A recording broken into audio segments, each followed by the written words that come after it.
तो आज से 1 महीने के लिए करके देखते हैं, हम कुछ भी तामसिक ना पढ़ेंगे, सुनेंगे, देखेंगे। Yes yes yes, not in the office, नहीं, पूरा दिन। बिगिनिंग में भी नहीं, सारा दिन में भी नहीं। हाँ, काम रिलेटेड जो कर रहे हैं वो ठीक है, लेकिन व्हाट्सएप पे ये इसका आ रहा है, उसका आ रहा है, इधर का आ रहा है, उसका, no, it's depleting my energy. My thinking speed is increasing because of overdose of information. एक है इंफॉर्मेशन जो बाहर की दुनिया की होती है, एक है इंफॉर्मेशन जो हमारी अपनी दुनिया की भी होती है, जहां हम काम करते हैं, जिनके साथ हम रहते हैं, हमारा परिवार, रिश्तेदार आके कहेंगे आपको पता है वहां पे, आपको मालूम है उसने आज क्या कहा। This is also information.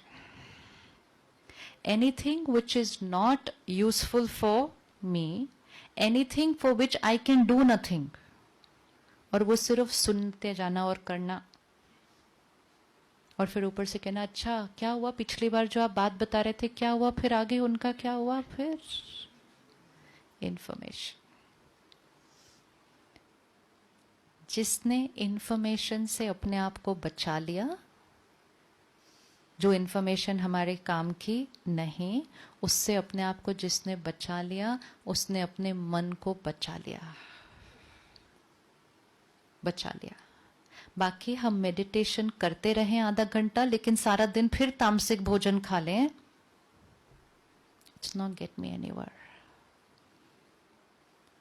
तो जो आसपास की भी इंफॉर्मेशन है, कोई आकर किसी के बारे में सुना रहा है, कोई आकर उसकी लाइफ की बातें सुना रहा है, कोई आकर उसका ये संस्कार है ये सुना रहा है, और हम सिर्फ ऐसे ऐसे सुन रहे हैं। लोग कहते हैं एक कान से सुनो, दूसरे कान से निकाल दो। जब हम एक कान से सुनते हैं, दूसरे से निकालते हैं, बीच में ये आता है।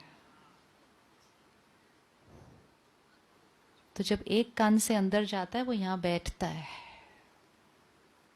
परमात्मा हमें सिखाते हैं जिस चीज का आप चिंतन करेंगे वो आपके चित्त का हिस्सा बन जाएगा। तो अगर कोई आकर कोई बात सुनाए किसी और के बारे में, तो हमें क्या कहना चाहिए, क्या कहना चाहिए?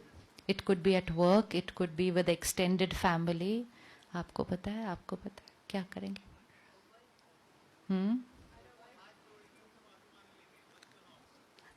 हाथ जोड़ के उनसे माफी मांगेंगे, मत सुनाओ। क्या करेंगे? कोई आकर सुनाए, आपको पता है दिव्या के यहाँ क्या हुआ, क्या करेंगे आप? क्या बोलेंगे? हाँ जी, we can change the subject. वो कहेंगे 2 मिनट सुनो ना, एक बैठो बैठो 2 मिनट। Very good. इतनी विल पावर कि सॉरी हम डाइट पे।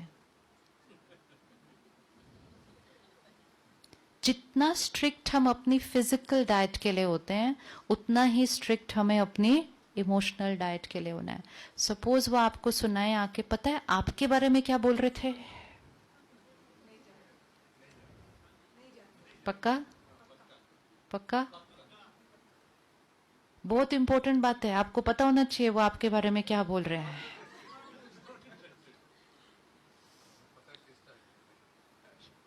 Whatever people are sharing, they are sharing their perspective. कोई एक किसी को कुछ सुनाता है, मैं उसमें अपनी भावना ऐड करती हूँ, फिर तीसरा उसमें ऐड करता है, आप तक पहुंचता है, इंफॉर्मेशन आप सुनते हैं और बैटरी ऐसे हो जाती है। और जहां हमने उनको कहना शुरू किया नहीं थैंक यू, वो कहेंगे एक मिनट, बोलो नहीं थैंक यू, कहेंगे एक मिनट, नहीं थैंक यू। कितनी बार करना पड़ेगा ये?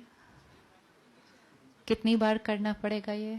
1-2 बार। उसके बाद कहेंगे बहुत बोरिंग है, इनके पास जाने का फायदा नहीं है, सुनते नहीं है कुछ भी। आना बंद कर देंगे, सुनाना बंद कर देंगे, हम भी बच जाएंगे और शायद वो भी बच जाएंगे। जब हम किसी को सुनाने देते हैं बार बार अपनी बात इस तरह से औरों के बारे में, दूसरे का भी वो संस्कार क्या होता जाता है। एंड क्योंकि आज हम थोड़े से डिप्लीटेड हैं, लोग ज्यादा सुनाते हैं बातें कमजोरी के, फिर पता है क्या हुआ, फिर पता है क्या हुआ। This is depleting all of us together. And vibrations कौन से रेडिएट हो रहे हैं सारे? तो we have to put a stop to all this. हाँ, अगर हम उनके लिए कुछ कर सकते देन, अदरवाइज सिर्फ औरों के बारे में बोलना, सोचना, चिंतन करना, पूरी वाइब्रेशन में सिर्फ लोगों की कमजोरियां फैलाना, वही बातें रेडिएट हो रही हैं, वही बातें यहां बैठ रही हैं, उससे हम सबका चित्त मैला होता जा रहा है. And then collectively we are moving towards a society जहां हमारी शक्ति घटी हुई है. और अगर मन स्वस्थ नहीं तो फिर शरीर भी थोड़ा थोड़ा, फिर रिश्ते भी, और उन सब चीज़ों को फिर हमने नॉर्मल कहना शुरू कर दिया. रिश्तों में कुछ ऊपर नीचे आया, हमने कहा ये तो नॉर्मल है. शरीर में कुछ ऊपर नीचे हुआ, हमने कहा ये तो नॉर्मल है. तो हमने बीमारियों को ही क्या कह दिया? बीमारियों को ही नॉर्मल कह दिया. तो फिर हेल्थ की तरफ जाने का लक्ष्य, एंगर नॉर्मल है, एंगर नॉर्मल है, गुस्सा नॉर्मल है. तो जब भी हम करते हैं, हम क्या कर रहे हैं? जब भी हम करते हैं गुस्सा, तो हम क्या कर रहे हैं? हम क्या कर रहे हैं? हम बीमारी की तरफ है.